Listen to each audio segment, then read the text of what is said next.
ఒక చిన్న గ్రామంలో చిన్నారి అఖిల్ ఉండేవాడు. భోగి పండగ వస్తుందంటే అతనికి చాలా ఆనందం. కానీ ఆ సంవత్సరం అతని మనసు చాలా బాధగా ఉండేది.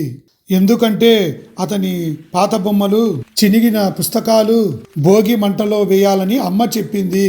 అమ్మా, ఇవన్నీ నా చిన్ననాటి జ్ఞాపకాలు అని అఖిల్ కన్నీళ్లు పెట్టుకున్నాడు. అమ్మ నవ్వుతూ చెప్పింది, భోగి మంట అంటే పాత వాటిని వదిలి కొత్త ఆశల్ని ఆహ్వానించడం. నానా పాత వాటిని మంటలో వేస్తే మన మనసు కూడా తేలిక అవుతుంది. అఖిల్ తాత దగ్గరికి వెళ్ళి అడిగాడు.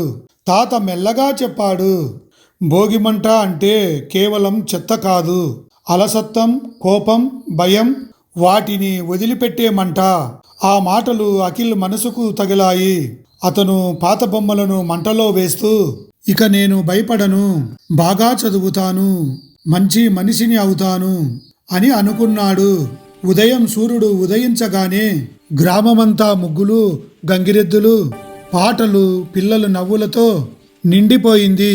అఖిల్ ముఖంలో కొత్త వెలుగు కనిపించింది. అమ్మ అతన్ని గట్టిగా కౌలిగించుకుంది. ఇదే భోగి పండగ అర్థం అంది. పాత అలవాట్లు వదిలేస్తే కొత్త జీవితం మొదలవుతుంది. భోగి మంట మనసుని శుభం చేసే పండగ. ఈ కథ నచ్చితే చిన్న లైక్ చేసి సబ్స్క్రైబ్ చేసుకోండి.